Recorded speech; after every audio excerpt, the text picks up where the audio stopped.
અમે અમારા માટે અમારા સ્વાર્થ માટે નથી બેઠા, અહીંયા વલસાડની જનતા માટે બેઠા છે. પણ વલસાડની જનતાએ ચોઈસ કરવાનું કે એ લોકો આવા જ કિચડમાં રહેવું છે કે સારું વલસાડ જોઈએ. સવાલ પૂછ્યો તે પૂછો ને પાછો. વર્ષોથી ન્યાય ન મળવાના કારણે તમે કેવા પ્રકારની માનસિક પરિસ્થિતિમાંથી પસાર થઈ રહ્યા છો? વલસાડની જનતા માટે અમે તમામ માનસિક પરિસ્થિતિથી સંઘર્ષ કરવા માટે તૈયાર છે, પણ વલસાડની જનતાને હું એક બહુ દુઃખ સાથે કહેવા માંગુ છું. કાલે એક મેં દ્રશ્ય જોયું. મારા ભાઈ રાહિલના 1 વર્ષનું બાળક છે, એ 1 મહિના પછી એને મળવા આવ્યું, એને છોડીને જતું નહીં હતું. બિચારો છોકરો રડતો રડતો અહીંયાથી ગયો. એટલે અમે અમારા માટે અમારા સ્વાર્થ માટે નથી બેઠા, અહીંયા વલસાડની જનતા માટે બેઠા છે. પણ વલસાડની જનતાએ ચોઈસ કરવાનું કે એ લોકો આવા જ કિચડમાં રહેવું છે કે સારું વલસાડ જોઈએ. આપણે 40 વર્ષથી તો ભારતીય જનતા પાર્ટીની સરકાર છે જ.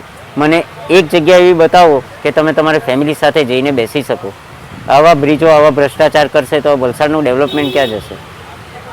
સાહેબ દ્વારા જગ્યા જઈને દબાણો દૂર કરવામાં આવ્યું હતું, તેમ છતાં અજયભાઈ બ્રિજે જે બધાને ખબર છે કે ગેરકાયદેસર છે, તેમ છતાં કલેક્ટર સાહેબ પણ હાથ નાખવાથી પણ બીતા છે કે શું આના પર કોની રહેમ નજર છે? પહેલાં પણ મેં કીધું હતું, ફાર્મ હાઉસના માલિકનું નામ ખબર છે, હું ભૂલતો નથી, કારણ કે એ લોકોને કાળા દાવા બધું જ આવડે છે. માં નાનીના દાવા ખોટા કેસો કરશે. અને દબાણોની વાત કરી, કલેક્ટર સાહેબને હું કહેવા માગું છું, અતુલ ફર્સ્ટ ગેટ પર તમને ગરીબ માણસોના દબાણ દેખાયા હતા, એ તો મેં જઈને ચાલુ કરાવ્યા. પણ જે બિલ્ડરોના દબાણ છે હાઈવે પર 19 મીટરના, તે તમારામાં તાકાત હોય તો ખાલી કરીને બતાવો ને. 4 દિવસ વીતી ગયા છે, છતાં તંત્ર તરફથી તમને શું જવાબ મળ્યો છે? તંત્ર તરફથી કોઈ પણ જાતનો જવાબ નથી. ના કોઈ જાતના અધિકારીઓને એમને મોકલાવ્યા છે, ના કોઈ સહાય એમને મળી છે.